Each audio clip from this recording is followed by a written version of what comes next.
Hello बच्चों। बच्चों, कल जो हमने एपिसोड पढ़ा था कि अभिक्रिया वेग पर ताप का प्रभाव, उसी को अपने कंटिन्यू कर रहे हैं और एपिसोड नंबर 16 पढ़ रहे हैं। उसको अलग अलग छोटे छोटे एपिसोड्स में पूरा कर लेते हैं। ठीक है बच्चों, तो आज हम पढ़ रहे हैं कि अभिक्रिया वेग पर ताप के प्रभाव का दूसरा भाग, जिसके अंदर हम ये देख रहे हैं कि कल आपने क्या देखा था कि 10 डिग्री सेंटीग्रेड अगर ताप बढ़ाते हैं तो वेग जो है 2 से 3 गुना हो जाता है, क्योंकि वेग नियतांक 2 से 3 गुना हो जाता है। इसलिए जो है 10 डिग्री सेंटीग्रेड ताप बढ़ाने पर वेग 2 से 3 गुना बढ़ जाता है। अब इस बात को समझाने के लिए, इसका कारण समझाने के लिए दो वैज्ञानिक थे। एक का नाम था मैक्सवेल और एक का नाम था बोल्ट्जमान।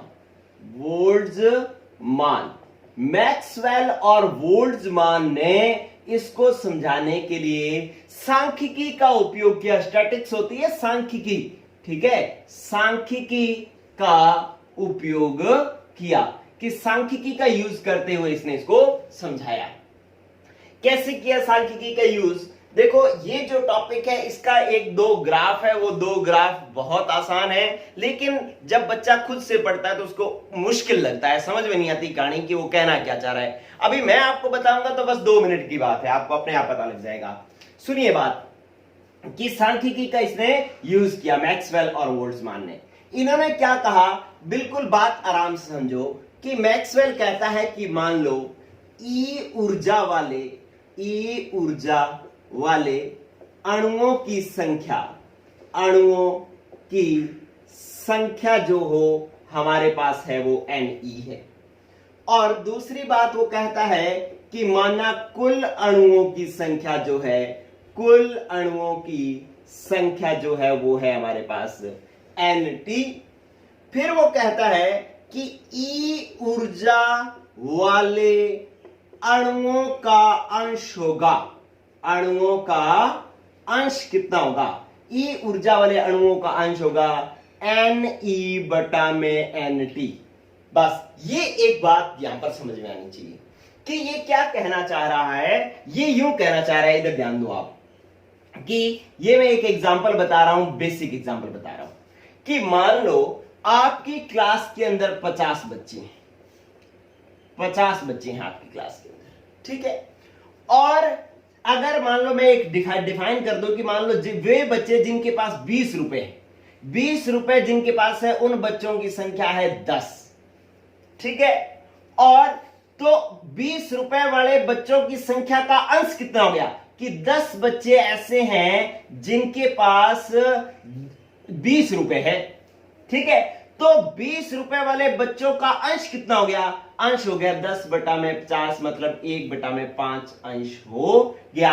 मतलब 1 बटा में 5 अंश ऐसा है जिनके पास 20 रुपए हैं।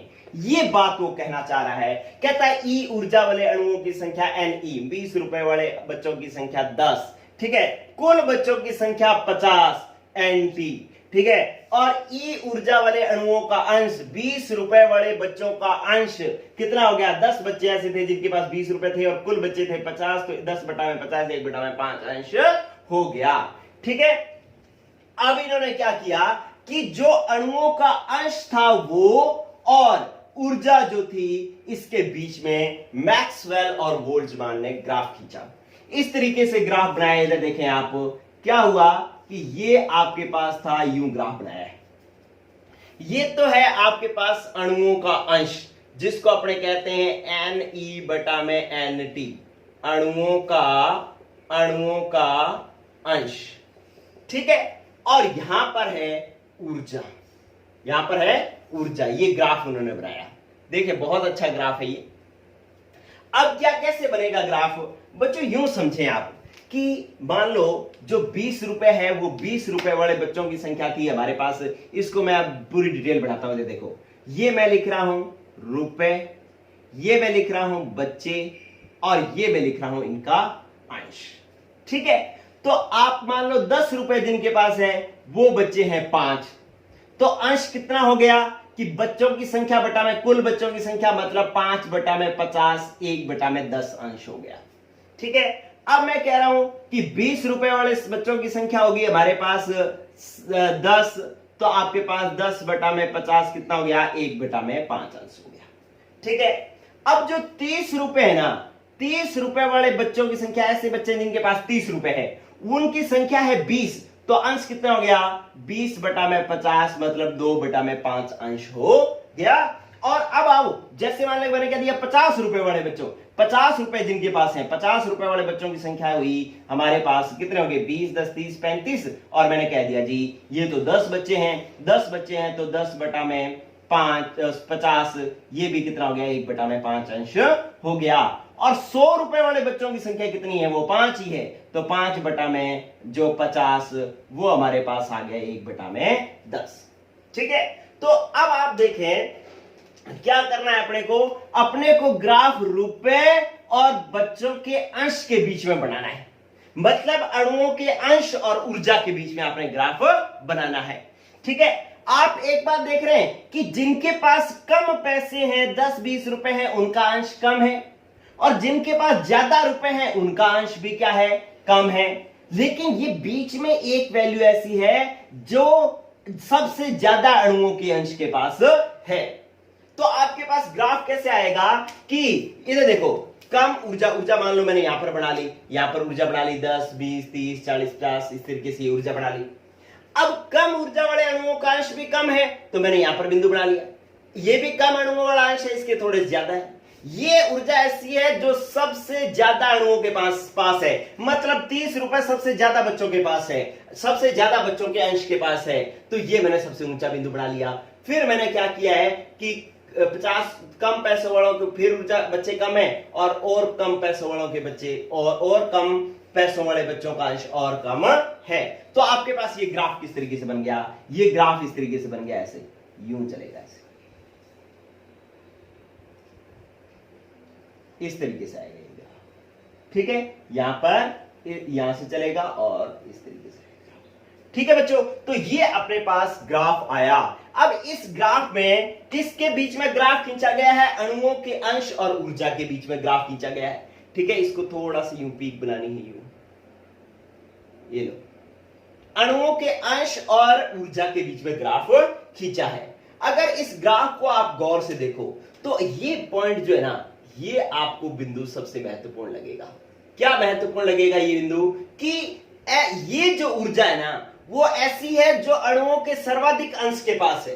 देखो सर्वाधिक अंश यही बन रहा है, इससे कम ऊर्जा वाले अणुओं का अंश भी कम है और इससे ज्यादा ऊर्जा वाले अणुओं का अंश भी कम है। ये ऊर्जा जो ऐसी है वो सर्वाधिक अणुओं के अंश के पास है, मतलब 30 रुपए ऐसे हैं जो अणुओं के सब बच्चों के सबसे ज्यादा अंश के पास है। तो इस ऊर्जा को हम क्या कहते हैं, इस ऊर्जा को हम कहते हैं अति संभाव्य गतिज ऊर्जा कहते हैं, अति संभाव्य गतिज ऊर्जा कहते हैं। तो ये एक बार उन्होंने ग्राफ बनाया। और एक चीज और समझे, यहां पर कहता है कि अभी किसी भी, आपको पता है कि क्रिया कारकों को अभिक्रिया करके उत्पाद में बदलने के लिए क्या चाहिए, दहली ऊर्जा या सक्रियण ऊर्जा चाहिए। ये सक्रियण ऊर्जा जो है वो मैंने मान ली कि कितनी है, EA, ये सक्रियण ऊर्जा है। तो अगर मैं इस ग्राफ को यहां पर ऐसे बढ़ाऊं तो मैं देखता हूं कि ये जो अंश है ना वो ऐसा है जिनके पास सक्रियण ऊर्जा है, मतलब ये अभिक्रिया करके उत्पाद में बदल सकते हैं। देखो इससे इधर वाले जो अंश है वो अभिक्रिया करके उत्पाद में नहीं बदल सकते क्योंकि उनके पास सक्रियण ऊर्जा नहीं है। ठीक है, सक्रियण ऊर्जा नहीं तो आप दहली ऊर्जा कहो, यहां पर कि आप दहली ऊर्जा मान लेते हैं अपने कि ये जो है वो क्या है, दहली ऊर्जा, क्योंकि अपने कुल ऊर्जा की बात कर रहे हैं ना। तो दहली ऊर्जा जो है वो कम अणुओं के पास ही है, इसलिए इतने अणु ही जो है उत्पाद में बदल सकते हैं, यही अभिक्रिया करने वाले हैं, ये इधर वाले अभिक्रिया करने वाले नहीं हैं। जो मैंने रेड कलर का जो क्षेत्र बना दिया है वही अभिक्रिया करने वाला है। ठीक है, तो ये आपको पहला ग्राफ समझना है। ये मैक्सवेल, इस ग्राफ को कहते क्या है, इस ग्राफ को अपने कहते हैं मैक्सवेल बोल्ट्जमान ऊर्जा वितरण आरेख। ये आपके लिए बहुत ही महत्वपूर्ण है, ध्यान रखना। समझ में आया ग्राफ किस किस के बीच में बनाया। अब आपको किसी को जैसे ये पूरी कहानी समझ में आई तो ठीक है, नहीं तो सीधी बातें सीखो। क्या ग्राफ किसके बीच में खींचना है? अणुओं के अंश और ऊर्जा के बीच में। कम ऊर्जा वाले अणुओं का अंश भी कम होगा, ज्यादा ऊर्जा वाले अणुओं का अंश भी कम होगा। ये एक बीच में ऊर्जा ऐसी होगी जो सर्वाधिक अंश के पास होगी, उस ऊर्जा को हम अति संभाव्य गतिज ऊर्जा कहेंगे। आपके पास पेपर में प्रश्न आ जाता होता है अति संभाव्य गतिज ऊर्जा किसे कहते हैं, तो आप कहोगे कि वह ऊर्जा जो क्रियाकारक अणुओं के सर्वाधिक अंश के पास होती है, सर्वाधिक क्रियाकारकों के पास होती है, ये नहीं कहेंगे। क्या कहेंगे? कि वह ऊर्जा जो क्रियाकारक अणुओं के सर्वाधिक अंश के पास होती है, उस ऊर्जा को हम अति संभाव्य गतिज ऊर्जा कहते हैं। ठीक है, अब क्या किया कि इन्होंने यही ग्राफ जो है 10 डिग्री सेंटीग्रेड ताप बढ़ा करके बनाया। यही ग्राफ जो है 10 डिग्री सेंटीग्रेड ग्राफ ताप बढ़ा करके बनाया। चलिए अब आप क्या करें, 10 डिग्री सेंटीग्रेड ताप बढ़ा करके इस ग्राफ को बनाते हैं।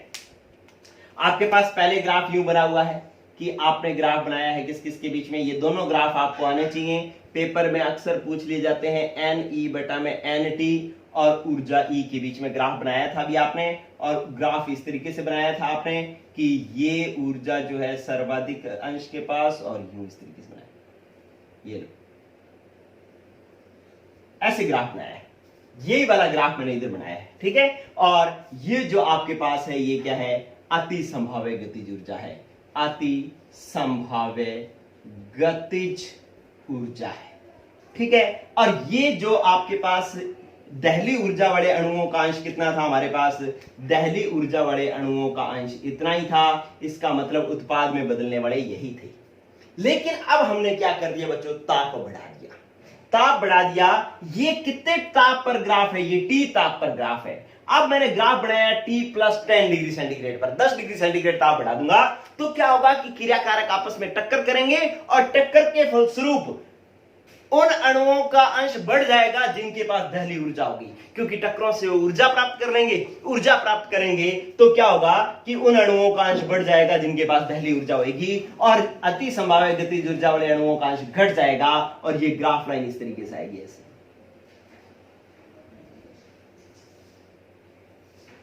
ऐसे आ जाएगा।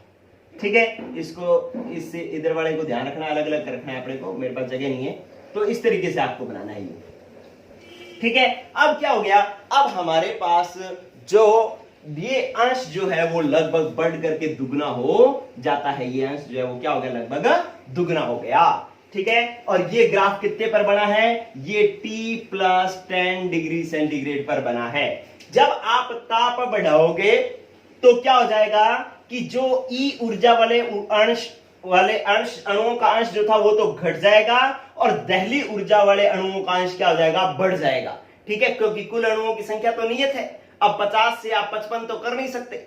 वो तो अगर मान लो किन्हीं अणुओं, कोई बच्चे ऐसे हैं कि जिनके पास 50 रुपए वाले बच्चे बढ़ जाएं, तो इसका मतलब ऊपर 30 वाले या 10 वाले घटेंगे तभी तो 50 वाले बढ़ेंगे। तो इसका मतलब ये घटेंगे तभी तो ये बढ़ेंगे। ठीक है, तो ताप बढ़ने पर दहली ऊर्जा वाले अणुओं का अंश बढ़ जाता है, और ये क्षेत्र जो है लगभग कितना हो जाता है? दुगना। कितना हो जाता है? पहले से दुगना या तिगुना हो जाता है, इसलिए अभिक्रिया वेग भी दुगना या तिगुना हो जाता है। अब अगर आप मान लो आपके पास ये मेरी बात तो हो गई कंप्लीट। ठीक है, देखें, ध्यान दें आप, अगर आपके पास पेपर में प्रश्न आए कि मैक्सवेल बोल्ट्जमान का सिद्धांत जो है वो अभिक्रिया वेग पर ताप के प्रभाव को समझाते हुए एक्सप्लेन कीजिए, इस तरीके का कोई प्रश्न आ जाए तो आपने ये लिखना है, ये लिखना है, ये लिखना है। फिर आपने अणुओं के अंश और ऊर्जा के बीच में ग्राफ बनाना है, ये बनाना है, और अति संभाव्य गतिज ऊर्जा बनानी है। अति संभाव्य गतिज ऊर्जा की परिभाषा लिख देनी है कि वह ऊर्जा जो अणुओं के सर्वाधिक अंश के पास होती है। फिर आपने क्या करना है कि ये पहले तो T ताप पर ग्राफ बनाया था, अब T+10 पर बनाओगे तो क्या होगा कि दहली ऊर्जा वाले अणुओं का अंश जो है वो क्या हो जाएगा? दहली ऊर्जा वाले अणुओं का अंश जो है वो क्या हो जाएगा? बढ़ जाएगा। अगर ये अंश बढ़ेगा तो पहले वालों का अंश अपने आप घटेगा, क्योंकि कुल अणु तो क्या है? नियत है। तो ये ग्राफ आपने नीचे से बनाना है, ये क्या कर देना है? डबल कर देना है। यहां पर लिख देना है कि जो अभिक्रिया करने वाले अणुओं का अंश का जो क्षेत्रफल है वो पहले से दुगना हो गया है, इसका मतलब है कि अभिक्रिया करने वाले अणुओं की संख्या दुगनी हो गई है, इसलिए अभिक्रिया वेग भी दुगने से तिगुना हो जाएगा।